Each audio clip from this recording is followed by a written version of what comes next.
They say spooks never grow up, and this feisty scamp is the proof.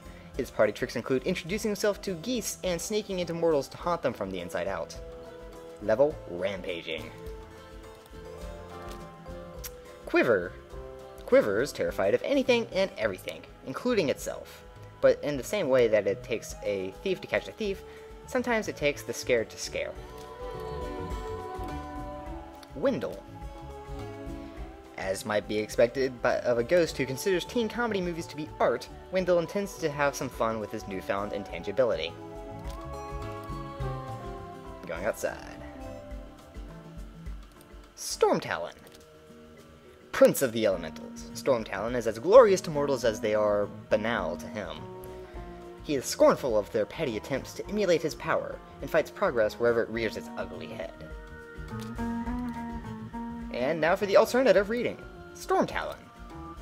Prince of the Elementals. Stormtalon is as glorious to mortals as they are banal to him. He is scornful of their petty attempts to emulate his power and fights progress wherever it rears its ugly head. Blair Wisp. Wisps experience pleasurable sensation when gazed upon by mortals, and as such are very hard to sneak up on. They can, however, be incapacitated by a really hard stare. Stare like you mean it. I'm no master starer. Windwalker. Windwalker's frosty attentions are guaranteed to make the hairs on the back of the mortal's neck stand on end, freeze, then break right off. Wog. Wisejack. Stories have been told of Wisejack for as long as stories have been told. He once sold a notion to a vain prince, including a 3-year warranty against fire and theft. You conniving little conniver. Scarecrow. There's strength in numbers. Here, a murder of crows gathers to take revenge upon its persecutors, assuming the face of its ultimate terror to do so. Blood. Harriet. Harriet is a puka, that rare form of spirit which has a genuine love of mortals. She is vaguely confused as to why her friends tend to end up in white padded rooms, but it doesn't let her bother her.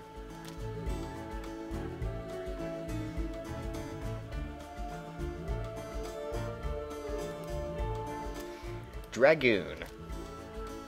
During the time of the Civil War, a mercenary dragoon ravaged the area. Killed by a band of farmers, they blew off his head with a musket.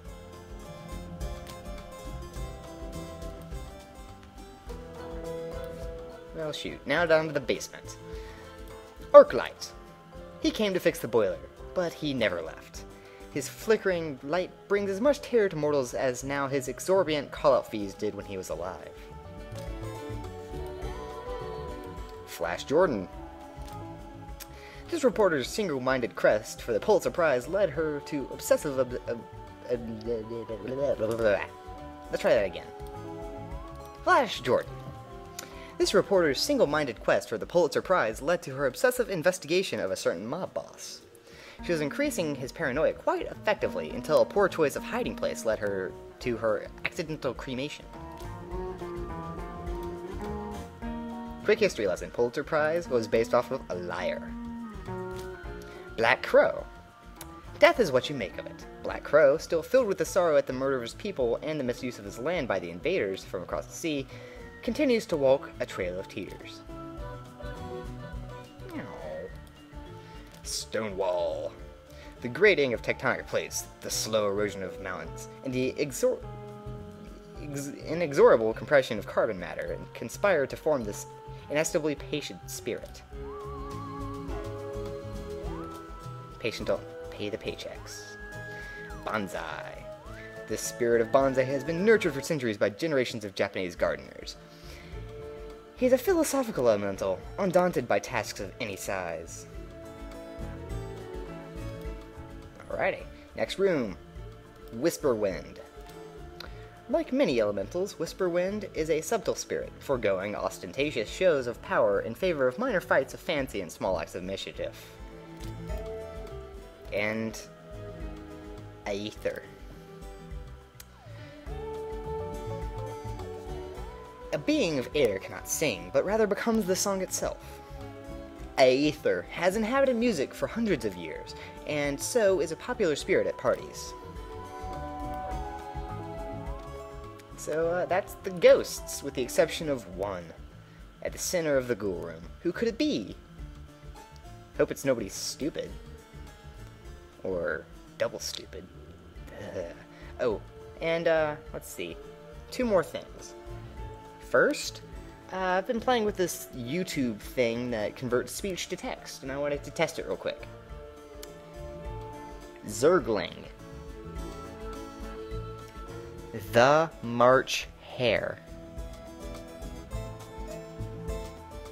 Candle. Standing in the Goddard light makes for the best decency.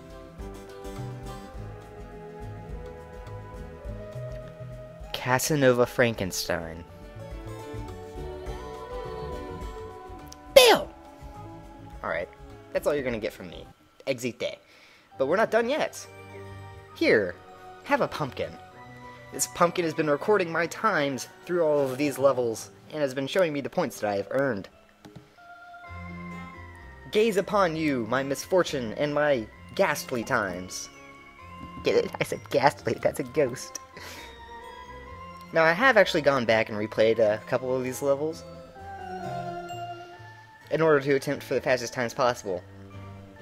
My current record for the tutorial level is 4 minutes on the nose.